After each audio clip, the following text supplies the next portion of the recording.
Hi guys, it's Rashonda. I'm the creator of this YouTube channel and the artbyro.com website where you can find tons of art and drawing tutorials that are great for beginner artists.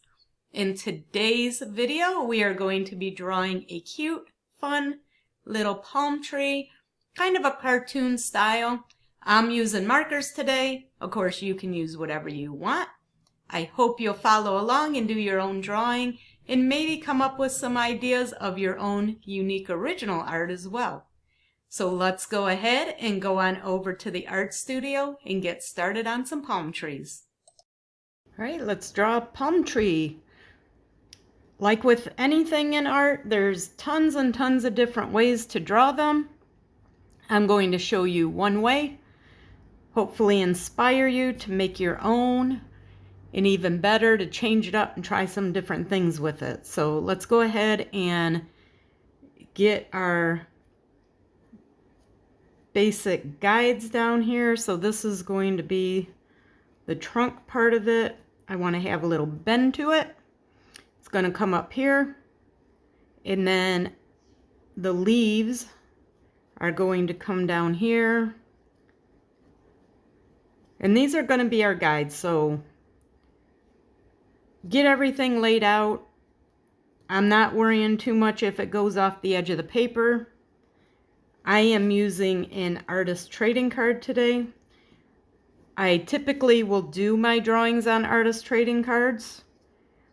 I like them for multiple reasons. So that's going to be the basic flow of the palm tree. Now we're going to add in all the details to it. So the trunk's going to come down here, it's going to bend, and it's going to get wider at the bottom. Same thing here, it's going to start out a little more narrow, bend around, get wider at the bottom. And you can play around with how to draw the trunk, try some different things. And then for the leaves, we're going to follow these lines, but we're going to make some little indents, come down to a point, go back up, make some indents. And there's a lot of different ways to draw the leaves of a palm tree. These little, I think they call them fronds or something like that. I don't know how you pronounce it. So same thing here, come down. We want it to make a point. And it's fun for these to play around with the different leaves, the different ways of drawing the leaves, I should say. A lot of different types of palm trees you can make. They're a lot of fun. Relaxing, enjoyable, easy type art. We're just going to do the same thing with each one of these. And you will need to overlap them a little bit to get them to fit in.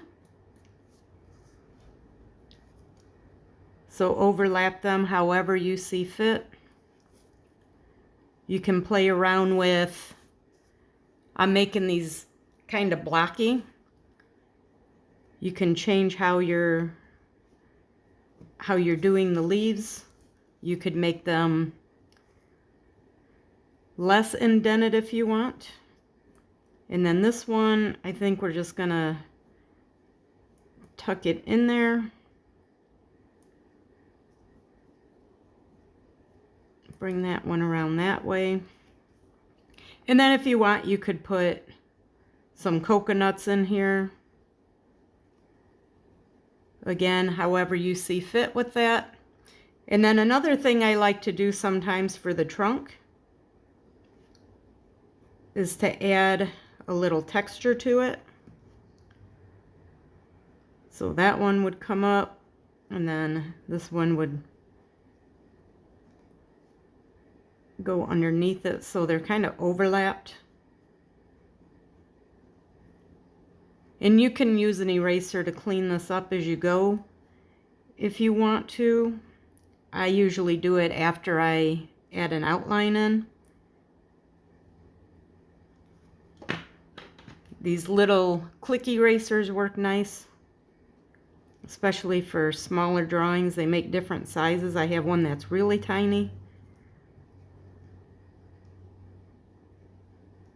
So the center line will go away. So these are going to stick out a little bit. And again, you can play around with how you do that. A lot of different ways. These lines I'm going to leave in. So now I'm going to take my outlining pen. I like the Sharpie pen. And I'm just going to start outlining this. So when you do your outline, of course, you need to pay attention to how everything's going to overlap. So how your leaves are going to overlap. Are you going to have a coconut in there? Is it going to be tucked behind the leaves? Is it going to be in front of the leaves? Those things are going to be important as you're drawing these, because the overlapping will matter with the outline. You can extend that center line down, or you can stop it a little short. Doesn't really matter. And then you kind of want to look at how these things interact with each other, so they're not all stopping at the same point and running into each other. So you can change that a little bit as you go. And then this one's going to be tucked in behind here.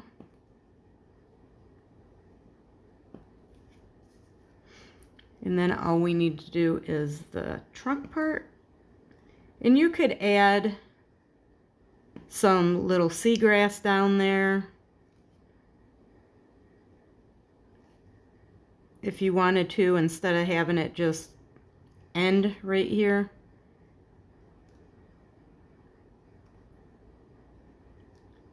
I think it's fun to experiment, try some different things. Put a little coconut right there. You can experiment with how you do your outlines. Another thing you can do, sometimes I do this and sometimes I don't, but you could add some hatching or cross hatching and do a little bit of shading. So I know there's going to be a lot of shadow right here. I can do this with my pen, or I can do it with my marker. Either one is fine. You can leave it out altogether. Just really depends on the style you're going for, the overall look you want for your artwork. It just breaks up these bigger sections a little bit. Helps add a little bit of style to it. I could continue this up the side.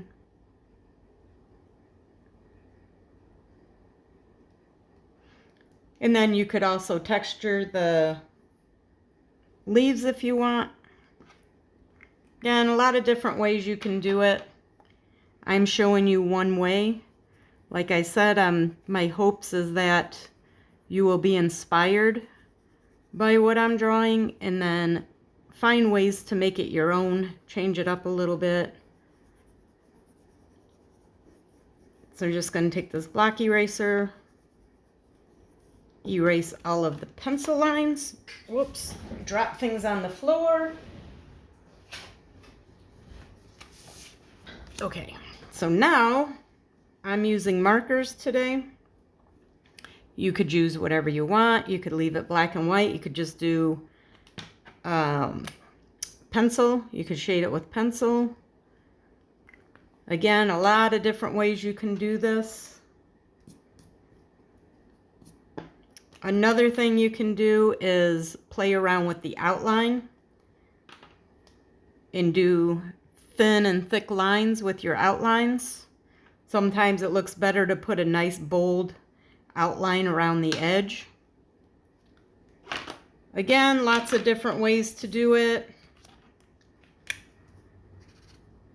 You can experiment, try different things.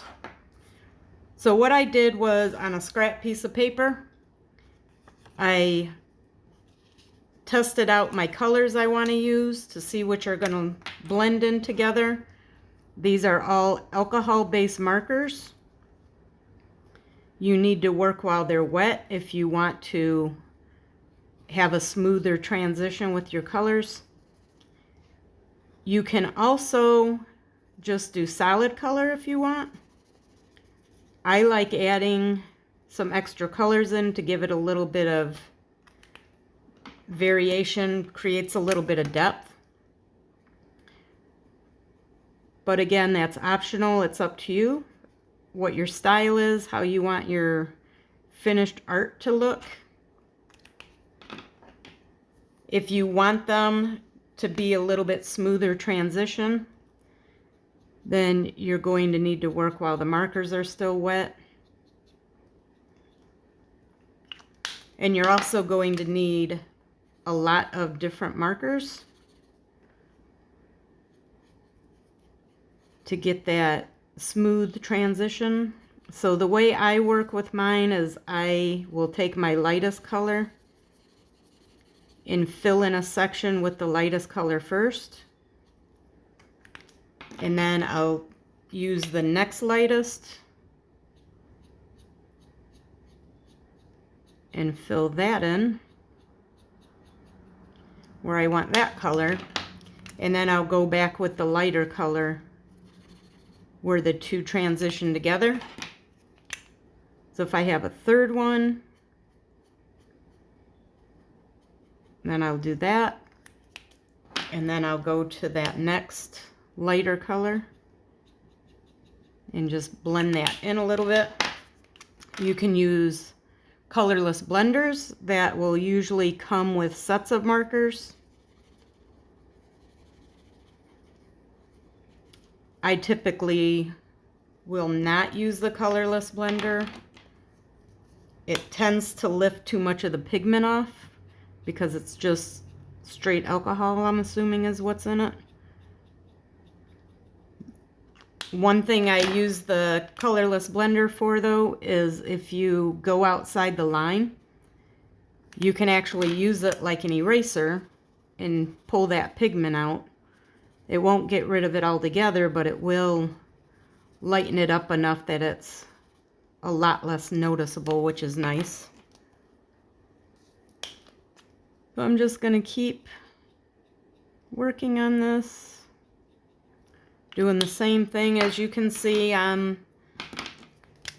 working in individual sections. That's to keep the alcohol from evaporating out. Once the alcohol evaporates, it's going to be much more difficult to get a nice transition. And then I'm going to do the same thing with the leaves. Using green, I have a couple of greens, and then I picked some blue for the background.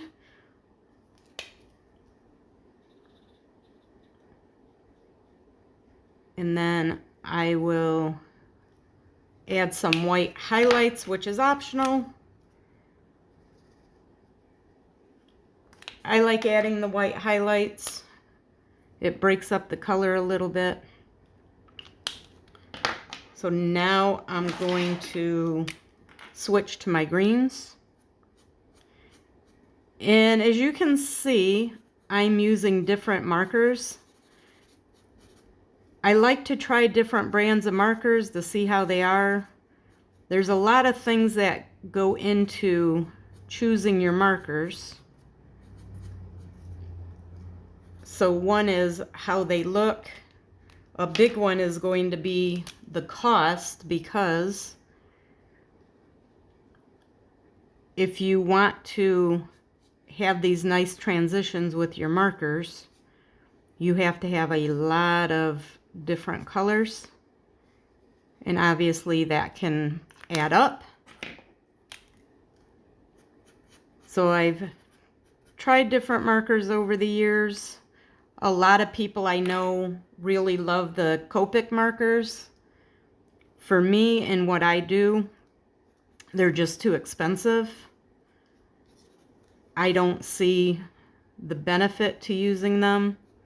If you're working towards being a professional artist, or if you want to get into illustration work, make a living with your art, then it would probably be worth looking into.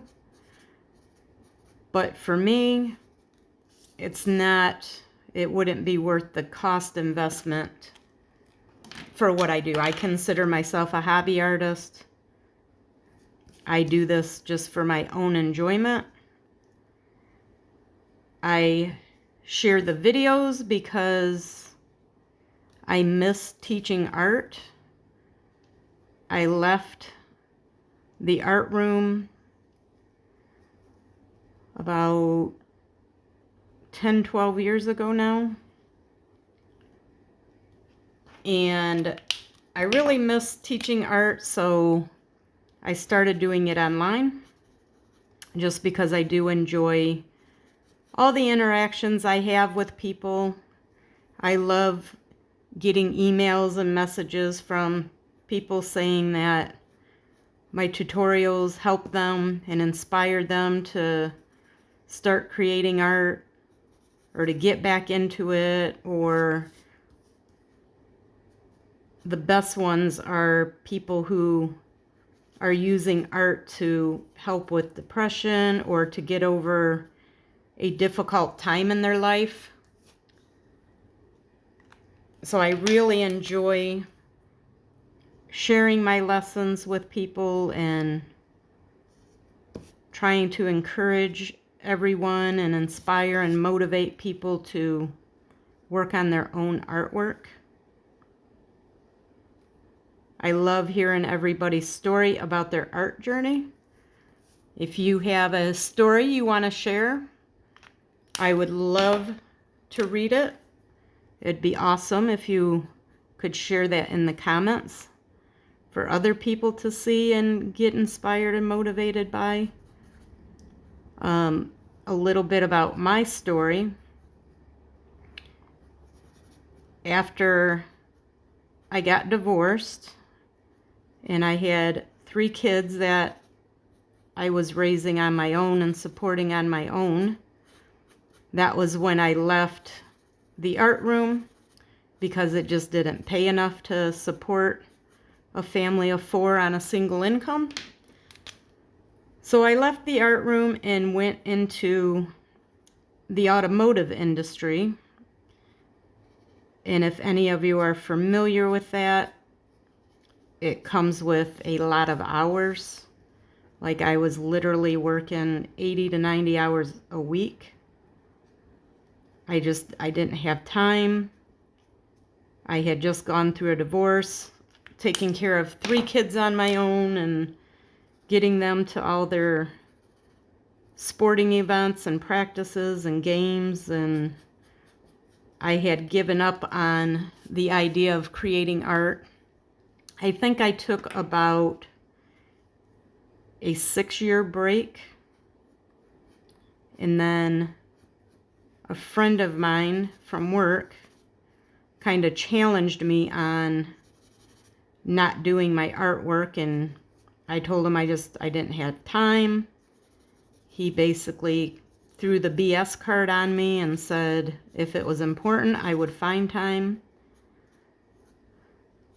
So on that day, which was October 31st, 2018, that's when I started my blog, which was originally a way to hold myself accountable. And I made a commitment to work on my art every day for the next 2 years and just see what happens with it. And that's how I started with the blog, was sharing my artwork. It was just a way to hold myself accountable. I paid for 2 years of hosting, so that's why I decided on the 2-year commitment. Put some money down to have some skin in the game, and I've been doing it ever since. The blog transitioned from sharing my daily journey with my art to getting back into teaching, because I had realized I also missed teaching because of the uncertainty in the teaching field, especially with art. Art is always the first thing that gets eliminated. Several of the schools in the area had done away with their art program at the time. So I decided going back into teaching art wasn't going to be realistic for me. So I just started doing it online, and I've really enjoyed it. So all that to say, if you have a story about your own art journey that maybe you had given up on it at one time for whatever reason, I'd love to hear about it. If you feel comfortable sharing it in the comments, that would be awesome. You could inspire other people to get into creating art or getting back into creating art, whatever the case may be. And like I said, I absolutely love hearing people's stories.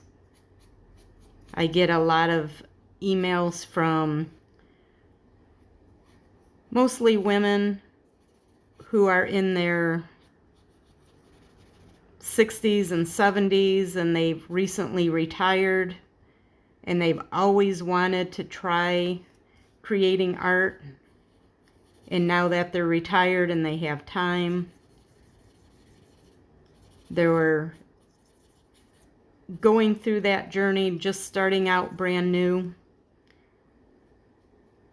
I think it's awesome. I love hearing those stories. I think it's great when somebody can be in the retirement age and get over that feeling of it being too late, they're too old, they're not good enough, they missed their opportunity. I think it's awesome hearing about that. Excuse me. Because it's a very difficult thing when you're getting a bit older, and it does feel like you should have started a long time ago. I know most people have some level of regret about something, whether it's art or something else, that they wish they would have started sooner. But as the saying goes, you're never too old. People start all sorts of things late in life for whatever reason. If you have a good story, like I said, I'd love to read it. If you want to put that in the comments, I think it would also encourage other people. And that's another reason why I make these videos, and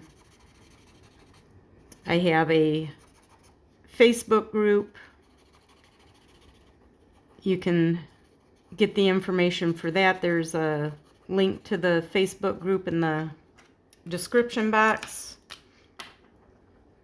There's also information about artist trading cards.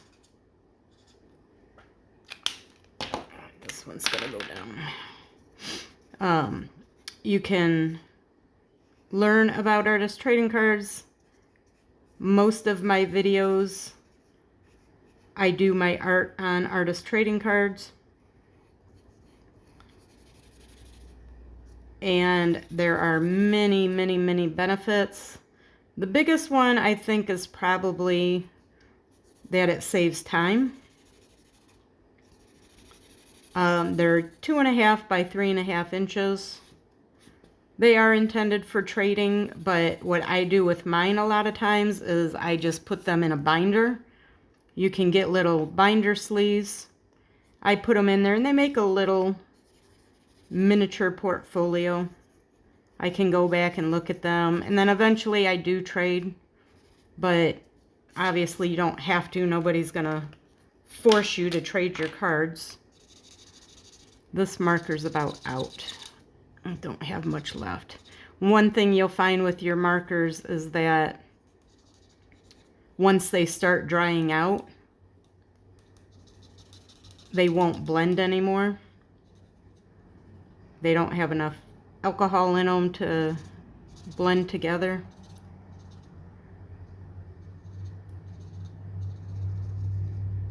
So that's one thing to keep in mind. The other thing that's unfortunate with markers is that you often need to have more than one of the color, because once it runs out, if you're in the middle of a drawing, it's hard to fix that. What you have to do is just cover it up with something different and hope for the best. Okay, so that's it for the background. As you can see, this marker's about to run out. So that's one of the things that goes into deciding which markers to use. I like these Bic markers. The problem is you can't find just one color. You have to buy the whole set if you need another one of those markers. And I love this blue. I use it a lot. I haven't found another one similar to it. That's a nice light blue. But when this runs out, if you have to buy a whole set just to get that one color, that adds up very quickly, and then you have a bunch of markers that you're never going to use. So it's not a realistic option. So the last thing I do with my drawings is I will usually add some white highlights with this Jelly Roll pen. And when I do this, when I do my drawings, I'm not doing an illustration. I'm not worried about making everything look realistic. So I typically don't put much thought into where my light source is coming from. I use the white more to just break up these solid bits of color. And that's just part of my style. Everybody will have their own artistic style, which is going to come from experimenting and just doing whatever looks right to you. You can leave the white off altogether. You can do it differently. Whatever fits for you and your style and the look you're going for. So that's it for this little palm tree drawing. I absolutely love palm trees. I always have. I think this is a great opportunity to experiment, try new things. As I'm looking at this, I think I want a little bit bolder of an outline. So I can grab my pen again, go over everything. Again, this is just part of my style. I like how it looks with a nice, bold, dark outline. You might not like the black outline at all. Maybe you want to do a green outline for the leaves. Do a brown outline for the trunk part, which is why I love the artist trading cards. A lot of times what I will do is I'll make a series of cards over the week. And typically they take about a half hour for most of the cards. Because of the size, they don't take very long. So I'll work for a half hour each day, do a different drawing each day, but I'll pick a theme for that week. So the theme could be palm trees. And sometimes I will do a completely different style palm tree for each one. Sometimes I will do the same style, so meaning I'll do this drawing and I'll just change it up a little bit. Sometimes I'll do completely different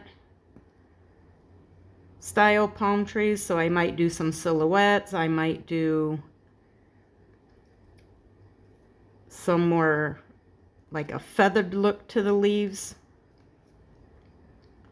There's a lot of different things you can do. You can play around with making them abstract, cubism, whatever it is you want to try to do.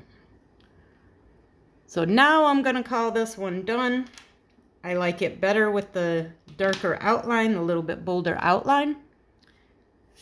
Just giving you some ideas for what you can try doing. I hope to hear from you. Don't forget to leave a comment. And I will see you in the next video. Happy creating!